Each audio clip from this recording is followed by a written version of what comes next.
Hello dear students, I am Chanchal Bhardwaj, Faculty Physics at RPS Group of Schools. So बच्चों आज के इस video lecture में we are going to perform an experiment to find the coefficient of friction using an inclined plane. So first of all, we will go through the theoretical part of it. We will do a very brief discussion on friction. See, the very first question is, what is friction? So basically, friction just opposes the relative motion between the two surfaces, and it arises due to the roughness of two surfaces. So there are two types of friction, and one thing you should remember कि जो friction है, friction वो motion को oppose नहीं करता, वो relative motion को oppose करेगा. प्लीज कीप इन माइंड, वो रिलेटिव मोशन को अपोज करेगा. We are having two types of friction. The very first is static friction and the another one is kinetic friction. Apart from this there is one more type of friction, that is limiting friction. So first of all we will discuss about the static friction. तो बच्चों, जब भी कोई दो bodies, दो surfaces contact में है और उनके बीच में रिलेटिव मोशन नहीं हो रहा हो, ध्यान रखना, रिलेटिव मोशन हो सकता है बट रिलेटिव मोशन नहीं होना चाहिए. तो जब रिलेटिव मोशन नहीं होगा तो वहां पर स्टैटिक फ्रिक्शन एक्ट कर रही होगी. The very important thing about the static friction is it is self adjusting in nature. यानी कि बेटा क्या मतलब हुआ इसका, कि यानी कि इसकी कोई फिक्स्ड वैल्यू नहीं है, इसकी कोई फिक्स्ड वैल्यू नहीं है. जब एक्सपेरिमेंट करेंगे उस टाइम पे मैं आपको इसके बारे में और डिटेल में बताऊंगा. तो स्टैटिक फ्रिक्शन के लिए कोई फार्मूला नहीं है, कोई फिक्स्ड वैल्यू नहीं है. एडजस्टिंग वैल्यू, आप इसको थोड़ा सा ऐसे विजुलाइज कर लें कि आप लेटेस्ट से टेबल को पुश कर रहे हैं, तो आपने पहले थोड़ी फोर्स लगाई, नहीं मूव किया, आपने और फोर्स बढ़ा दी, तो जब तक वो टेबल या वो ब्लॉक मूव नहीं किया तब तक जो फ्रिक्शन लगी वो कौन सी फ्रिक्शन लगी, स्टैटिक फ्रिक्शन लगी. The next one is limiting friction. Suppose you are pushing a block, आप कॉन्टिन्यूसली उस ब्लॉक को पुश करते जा रहे हो. अब एक स्टेज ऐसी आ गई, that is the critical stage. उस पॉइंट पर वो जो ब्लॉक है, वो जो बॉडी है, it is just about to move, just move करने वाला, यानी कि जस्ट हल्का सा फोर्स बढ़ाते ही वो मूव कर जाएगा. वो जो कंडीशन है वो कहलाती है आपकी लिमिटिंग फ्रिक्शन. तो बच्चों, मैं ये भी तो कह सकता हूं कि जो लिमिटिंग फ्रिक्शन है, लिमिटिंग फ्रिक्शन आपकी क्या है, मैक्सिमम वैल्यू है किसकी, स्टैटिक फ्रिक्शन की. अब बेटा जो आपकी लिमिटिंग फ्रिक्शन है ना, लिमिटिंग फ्रिक्शन जो है वो डायरेक्टली प्रोपोर्शनल होती है normal reaction between the blocks. वो जो दो सरफेसेस, वो जो दो ब्लॉक्स आपस में कांटेक्ट में हैं, उनके बीच में जो नॉर्मल रिएक्शन है उसके डायरेक्टली प्रोपोर्शनल होती है. और फिर जब ये प्रोपोर्शनलिटी का साइन जब हटेगा तो उसकी जगह आपके पास क्या आ जाएगा, एक प्रोपोर्शनलिटी कांस्टेंट, जिसको हम क्या बोलते हैं, coefficient of static friction. This is known as coefficient of static friction. आज के एक्सपेरिमेंट में यही फाइंड आउट करना है. ये हमेशा दो सरफेसेस के बीच का रहेगा. दो एक सरफेस के लिए नहीं डिफाइन होता है, for a pair of two surfaces इसको डिफाइन करते हैं. ये यूनिटलेस है, dimensionless. Okay, there is one another type of friction, that is kinetic friction. तो बेटा जब रिलेटिव मोशन स्टार्ट हो जाता है दो ब्लॉक्स के बीच में, तो उस टाइम पर जो फ्रिक्शन लगेगा दैट इज काइनेटिक फ्रिक्शन. और बिल्कुल जैसे वहां पे पढ़ा था, बिल्कुल वैसे काइनेटिक फ्रिक्शन डायरेक्टली प्रोपोर्शनल है किसके, नॉर्मल रिएक्शन के. यहाँ पर जो कोएफिशिएंट आएगा that is known as coefficient of kinetic friction. ये भी यूनिटलेस और डायमेंशनलेस होगा. कोएफिशिएंट ऑफ काइनेटिक फ्रिक्शन की वैल्यू बेटा generally coefficient of static friction से क्या रहती है, कम रहती है. So this is about what types of various frictions. Now let us perform this experiment in the lab. So now let us move to the lab. So students will performing this experiment to find the coefficient of friction between this block and this horizontal glass top table. So basically we are having this pen and the weight of this pen is 15 gram. This is ideal pulley and this is the block. The mass of this block is 68 gram.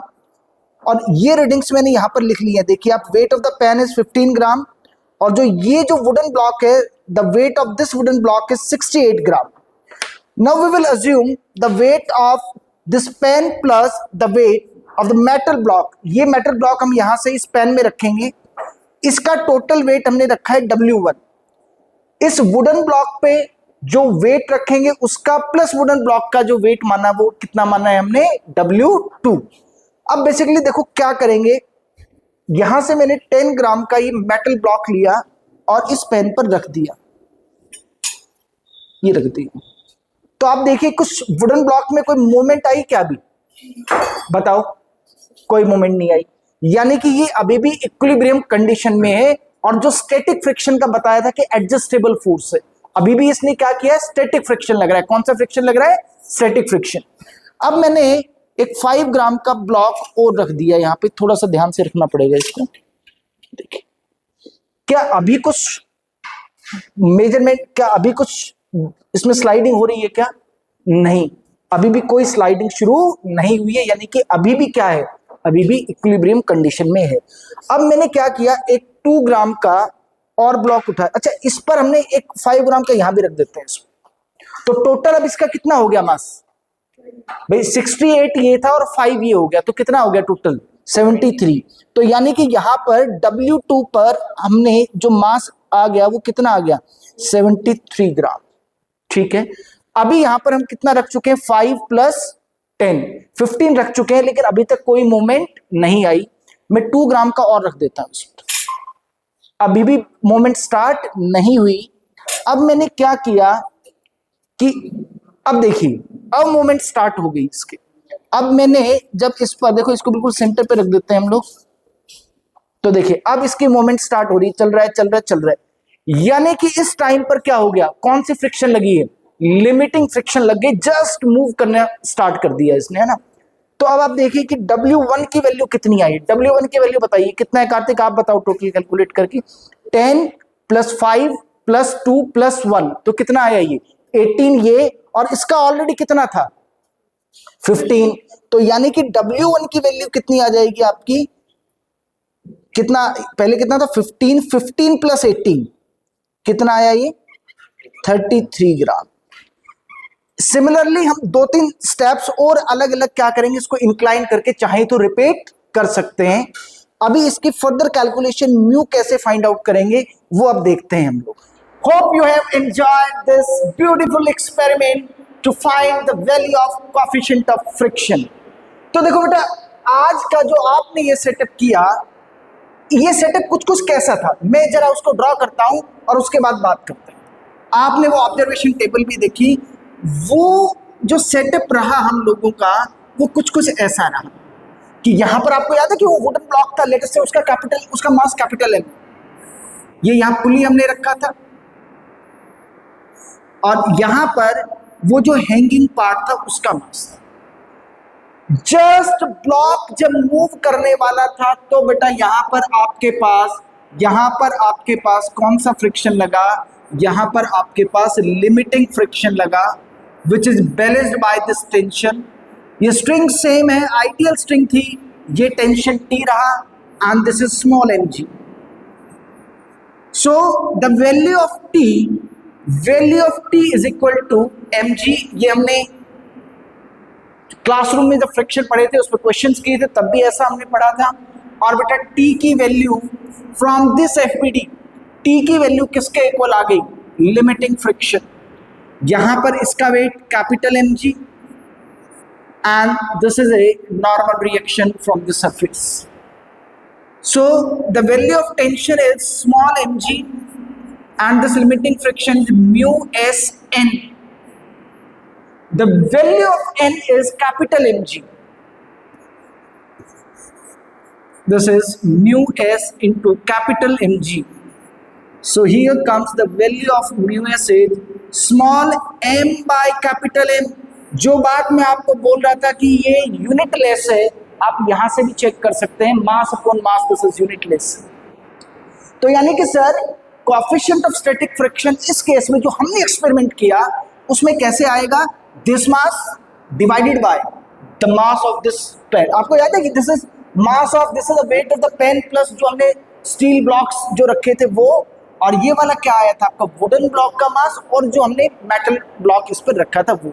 Now let us do the calculations. देखो अब calculations करते हैं हम लोग। हमने ये observation table बनाई थी जब एक्सपेरिमेंट किया था, उसी टाइम पर हमने जो पेन लिया था उसका वेट कितना आया था, 15 ग्राम आ गया था, और जो वुडन ब्लॉक था उसका 68 ग्राम आया था। ये हमने ऑब्जर्वेशन टेबल में बना लिया। मैंने एक ही रीडिंग की है यहाँ पर, आप चाहो तो और फर्दर उसको इंक्लाइन करके और भी और एक्सपेरिमेंट किया जा सकता है, but for the limitation of time we have perform the only single experiment. तो ये जो टोटल जो वेट आया पेन प्लस मेटल ब्लॉक का, जो कि स्मॉल m था, दिस इज 33, और जो कैपिटल M आया इन दोनों का, याद रखो आपने ब्लॉक के ऊपर एक 5 ग्राम का और रखा था। तो अब यहां से कैलकुलेशन करें, म्यू की वैल्यू आप जान चुके हो कि म्यू की वैल्यू सर आई थी small m divided by capital M। So small m, the value of small m is 33, this is 33 gram by 78 gram. So the value of mu s is approximately comes out to be 0.42. So here the value of coefficient of friction is 0.42. So this is our result. The coefficient of friction, the value of coefficient of friction is 0.42. Thank you. Hope you all have enjoyed the experiment and enjoy this video. Thank you.